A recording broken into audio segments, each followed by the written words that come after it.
And you know, Indie Irie tried to keep it real. I don't know if she's gonna get some backlash, but she criticized Janelle Monae and Megan the Stallion for, you know, just being freaky up on the stage, man. I'm a little sensitive to it. I don't think you are so much. What's your whole position on that? Well, see, my whole take on it was I had to go back and look at or do my due diligence on what the Essence Festival is really about. You know what I mean? I didn't find nothing offensive to it, but what I do find offensive is places to do stuff and is places not to do stuff. So at the moment when I saw it, I couldn't determine if the Essence Festival was a place to do it or not, because I didn't really know the Essence history on what their values was or what their core values was or what they believed in and what actually showed. Come to find out, it's supposed to be, you know, a black excellence. You know what I mean? But at the same time, you know, you have to understand that, you know, the people that's 50 and 60 and 45 now, you know, we do shit different from the people that's 25. You know, and even though we, at my age, you know, like to criticize the young people for doing what they do all the way around, Alex, they just not going to do shit like we did it or how we expect them to do it. You know what I mean? So with me saying all that is, you know, definitely can't knock Janelle Monae. She just was based. She wasn't twerking. She was just, you know, aiding the bed and, you know, clapping and, you know, but at the same time, man, you know, the crowd you do have a crowd of people that want to see that shit. So, I mean, you know, I can't sit here and denounce her or say, you know, she did something wrong. But at the same time, you know, I do believe that it is a time and place for everything.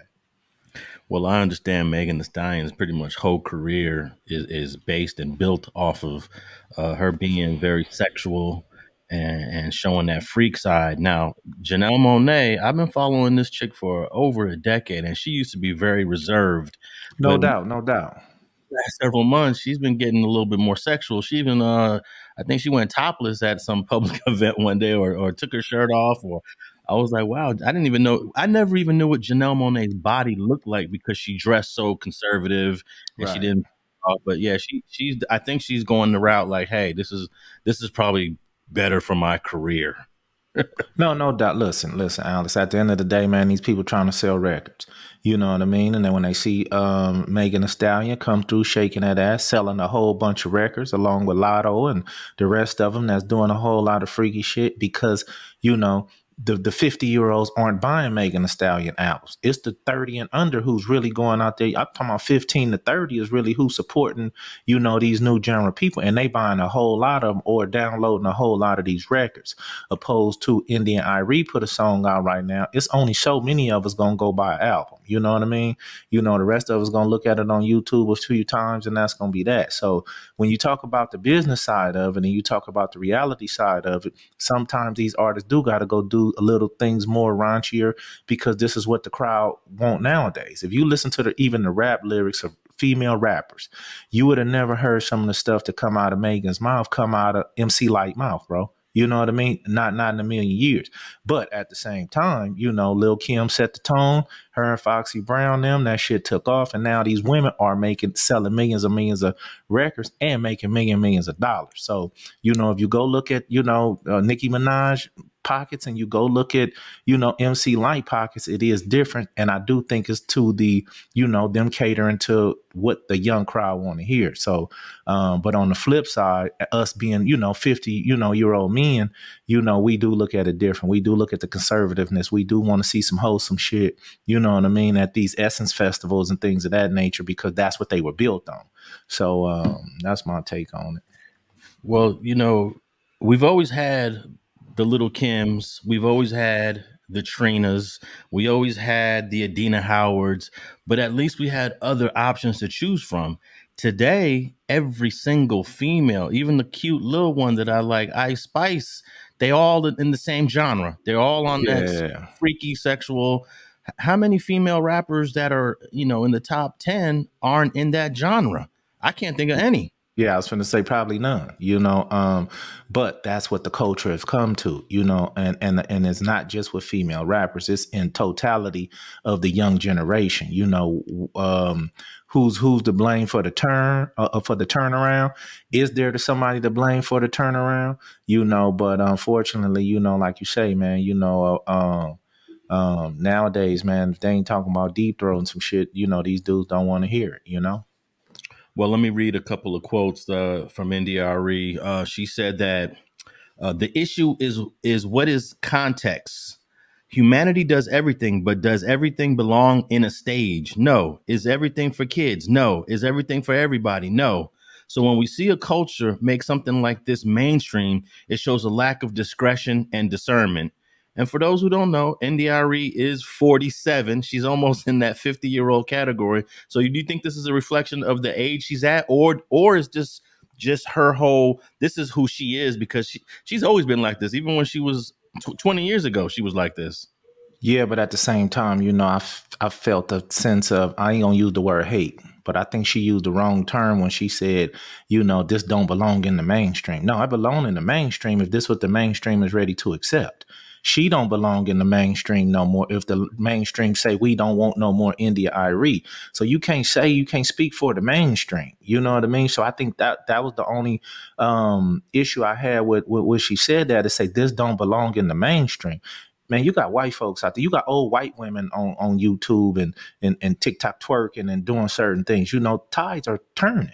You know what I mean? So when you say the mainstream, you mean that these people, whatever they doing, whether it's rapping, twerking, stripping, whatever they doing, don't belong, and they should still be in the back room somewhere. They should still be in a private party somewhere that don't allow them to monetize their talent as they should. So I get what Indie Irie saying. But when she said it don't belong in the mainstream, if this what the mainstream is buying, then it belongs there, Alex. That now if she had said it don't belong at the essence because of the history of the essence, this wasn't what it was.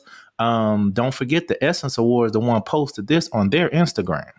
So Essence must don't mind, because they don't want the Instagram post that I saw was from Essence. So that's all I'm saying. I do respect Indie Irie. I love her music. She is old school like us, and times are changing, man, and just the mainstream itself is changing. So. Well, she must have expected people like you to say that she might be hating, because she also continued to say I love Janelle and I love Meg the way I love us all, and I don't like this movement. Don't bother debating me. I don't care, and I do this for 25 years. I've done this, so read, ponder, or don't. And I'm gonna have to say I somewhat agree with her. I think the mainstream is supposed to be family friendly. I think the mainstream is supposed to be for all people. And are we saying, FG, that twerking on stage and having a thong on and shaking those ass cheeks is for everybody to watch now? I don't believe that, but at the same time, Alex, you still got South Park on TV. You still got Family Guy. You still got some shows that they ain't twerking, but they be saying some shit, homie, that's definitely, raunchy and shouldn't be in the mainstream as well. So it's a long list of shit, if we was gonna just go with them shaking their ass, that we would put into that, bundle into that list. Don't get me wrong. Also, I did read some of the comments from the Essence video, and it was a lot of women disappointed in Essence for, having these type of artists at the Essence. You know what I mean? So Essence get to choose, I believe, who comes and performs. I don't know if this was at a side show, they were just there at a side club, or was this the main stage at Essence? But a lot of people criticize Essence because it was always a classy venue, with the Erykah Badu's and the Lauryn Hills and things of that nature, and people loved it.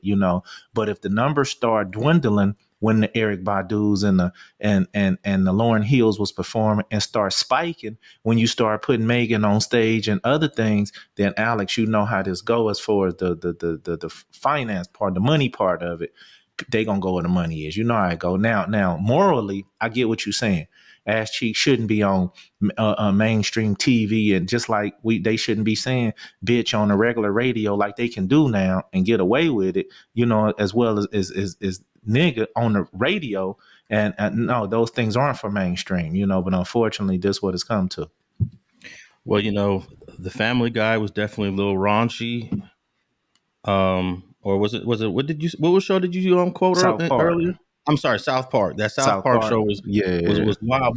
But we had other choices. We didn't have to stick to South Park. Whereas now, if I want to listen to a sister rap, there is no way I can get through any Right, right. female's album without some bullshit. So now we're saying that, for example, pornography gets more views, gets more eyeballs, gets more attention than non-pornography.